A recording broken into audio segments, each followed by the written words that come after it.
जय जय श्री राधे। चित्रा ने इतना कहा ही था कि ललिता पुनः वहां आकर बैठ जाती है। कुछ क्षण चित्रा चुप रहती है, पर श्री राधा रानी इतनी उत्कंठित हो गई कि 3 बार कह चुकी, हाँ हाँ, फिर क्या बात हुई, बता चित्रा। चित्रा बोलती है, प्यारे श्याम सुंदर की ये बात सुनकर मैं झटपट बोल उठी कि तुम्हारी बात सुनकर देवी ने क्या कहा। श्याम सुंदर अतिशय प्रसन्नता की मुद्रा में बोले, मेरी प्यारी चित्रे, देवी ने अतिशय कृपा करके कह दिया एवं अस्तु। श्याम सुंदर की ये बात सुनकर मेरा हृदय बड़े जोर से उछलने लगा, मेरा कंठ भर आया और बड़ी कठिनता से मैं पूछ बैठी, सच बताओ, विनोद तो नहीं कर रहे हो? देवी ने एवं अस्तु कह दिया है क्या? श्याम सुंदर ने बड़ी दृढ़ता एवं सरलता के साथ कहा, हाँ चित्रे, मैं सच कह रहा हूँ, देवी ने मुझे ऐसी शक्ति दे दी। श्याम सुंदर की इस बात से मैं अब आनंद में इतनी अधीर हो उठी कि मेरा सारा शरीर थर-थर कांपने लगा। मन ही मन सोच रही थी कि मौका पाकर प्यारे श्याम सुंदर से मैं एक बात कहूँगी। प्यारे, मैं भी तुमसे एक वस्तु मांग रही हूँ। मैं जानती हूँ कि तुम मेरी सखी राधा के साथ ही हम सभी को भी प्राणों से अधिक प्यार करते हो। तुम्हारा हृदय अतिशय कोमल है ही। कदाचित हम सबके प्रति भी तुम्हारा कोमल हृदय इसी भाव से भावित हो जाए और इसी प्रकार तुम हमारे आभूषण, अंगराग आदि में भी समा जाओ। तो फिर एक बात की दया करना, हमें इशारा कर देना, जिससे हम सब उन आभूषण आदि को सावधानी से धीरे धीरे धारण करें एवं निकाल लें। तुम्हारी बात सुनकर मन में एक भय हो गया है। सखी, राधा की तो सारी संभाल हम सब कर लेंगी, पर यदि तुम हमारी पुष्पमाला में, हमारे अंजन में, हमारे दर्पण में आ बैठे और अनजाने में हम सभी ने फेंक फांक की, तो तुम्हें कितनी चोट लगेगी। और फिर तुम्हें चोट पहुंची है, ये बात कभी हमारे जानने में आई तो हम सबका हृदय ही फट जाएगा। इसलिए जब कभी भी ऐसा करना तो बता देना। मैं मन ही मन सोच रही थी और प्यारे श्याम सुंदर मेरी ओर एकटक देख रहे थे। उन्हें इस प्रकार देखकर मैं हंसने लगी और बोली, क्या देख रहे हो श्याम सुंदर? अब तुम्हें देखकर स्वस्थ हुई हूँ, नहीं तो घबरा कर प्राण निकले से जा रहे थे। ये कहकर मैंने पंच देवताओं की बात प्यारे श्याम सुंदर को सुनाई। फिर प्यारे श्याम सुंदर हंसने लगे। मैं बोली, सचमुच ये बताओ, ये कौन सा देश है? मैं यहाँ कैसे आ गई? मेरी प्यारी सखी राधा कहाँ है? हठात तुम यहाँ कैसे आ गए? तुम्हें यहाँ मेरे होने की खबर कैसे लग गई? मैं ये कह ही रही थी कि श्याम सुंदर ने हंसकर मुझे हृदय से लगा लिया। हृदय से लगाते ही मेरी आंखें खुल गई। मैं देखती हूँ कि प्रभात होने जा रहा है। मैं तो आश्चर्य में डूब गई और सोचने लगी कि विचित्र स्वप्न देख रही थी।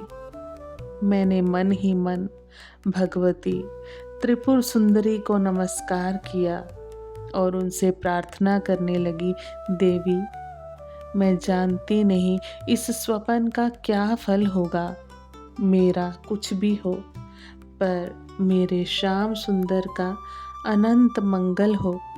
इसी विचार में पड़ी हुई थी कि बहन ललिता उठकर मेरे पास आ गई।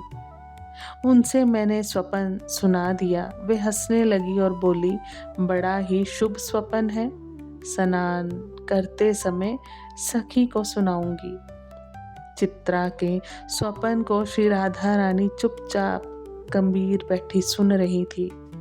स्वप्न सुनकर एक बार वे भी जोर से हंस पड़ती है, पर तुरंत ही इधर उधर देखने लगती है। बात ये हुई कि श्री राधा रानी का प्रेम बढ़कर ज्ञान शक्ति को ढक देता है। श्री राधा रानी एक तथ्य तत्क्षण भूल जाती है कि चित्रा ने ये सब स्वप्न की बात कही है। वे समझती है कि प्यारे श्याम सुंदर ने सचमुच देवी से ये वर मांगा है। वे मुझे प्राणों से बढ़कर प्यार करते हैं। मुझे सर्वथा अपने हृदय में छिपाकर रखने की युक्ति उन्होंने की है। ये भावना आते ही श्री राधा रानी को अणु अणु में श्याम सुंदर दिखने लगते हैं। इसलिए ही श्री राधा रानी इधर उधर देखने लगती है। सामने रसोई घर का दालान है।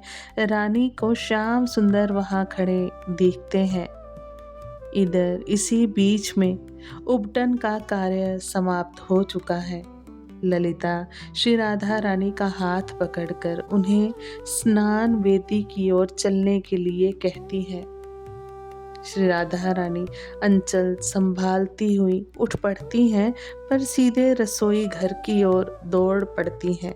श्री राधा रानी ने इतनी जोर से झटका दिया कि ललिता के हाथ से श्री राधा रानी का हाथ छूट गया। श्री राधा रानी उधर दौड़ पड़ी, परंतु ललिता बड़ी शीघ्रता से पीछे दौड़कर पुनः श्री राधा रानी को पकड़ लेती है तथा कुछ रूठी हुई मुद्रा बनाकर कड़ी आवाज में कहती है, जा, अब तुम्हें कोई बात नहीं सुनाऊंगी। तू इस प्रकार स्वप्न की बात सत्य मानकर बावली हो जाती है। इधर तेरी ये दशा है कि तूने स्नान तक नहीं किया है, और वह देख, धनिष्ठा आ गई। मैया यशोदा तुम्हारी बाट देख रही है। ललिता की आवाज से श्री राधा रानी का भाव प्रवाह बहुत कुछ शिथिल हो जाता है।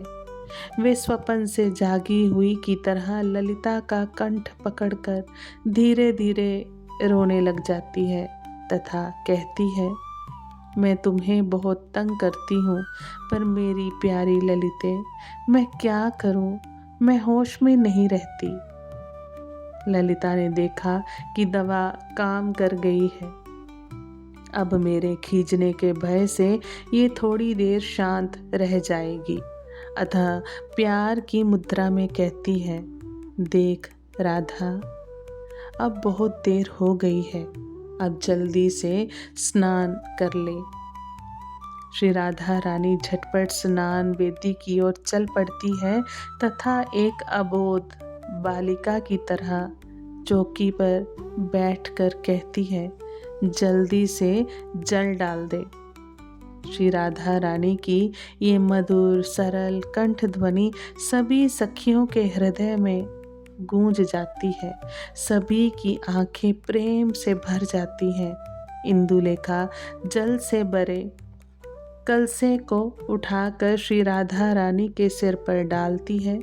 विशाखा हाथों से श्री राधा रानी के केशों को बिखेरती जा रही है।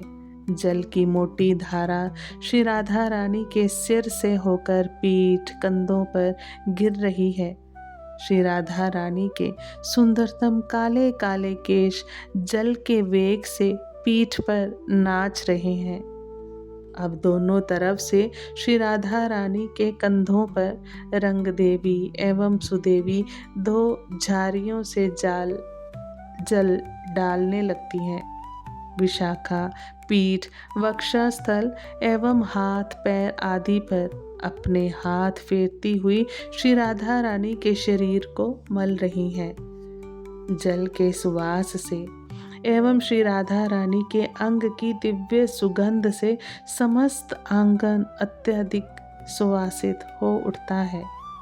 विशाखा जैसे जैसे श्री राधा रानी के शरीर को मलती है वैसे वैसे प्रतीत होता है मानो कोई अतिशय सुगंधित गन द्रव्य को घिस रहा हो और घिसने के फलस्वरूप उससे अधिकाधिक सुगंध निकल रही हो।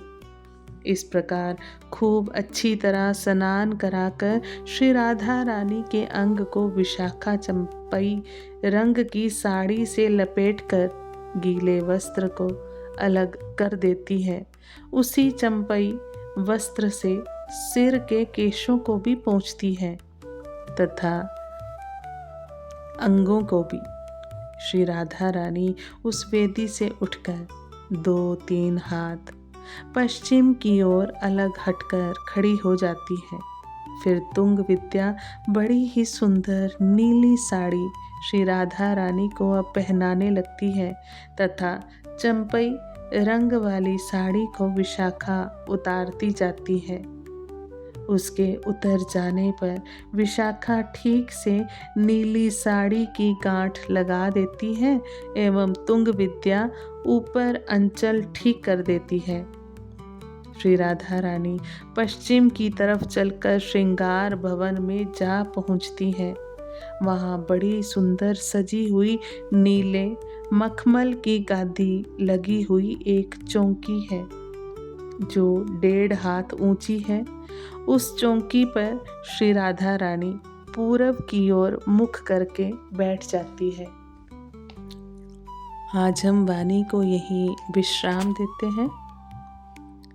श्री राधा कृष्ण की लीलाएं अनंत हैं और हर लीला हमें प्रेम, भक्ति और समर्पण का संदेश देती है। अगर ये दिव्य लीला आपको अच्छी लगी हो तो राधे राधे लिखकर अपनी भक्ति अवश्य प्रकट करें। श्री राधा कृष्ण की कृपा, श्री सद्गुरुदेव भगवान की असीम कृपा आप सभी पर सदा बनी रहे। आप सभी वैष्णव जन को श्री हरिवंशी श्री सद्गुरुदेव भगवान की जय हो। जय जय श्री हरिवंश।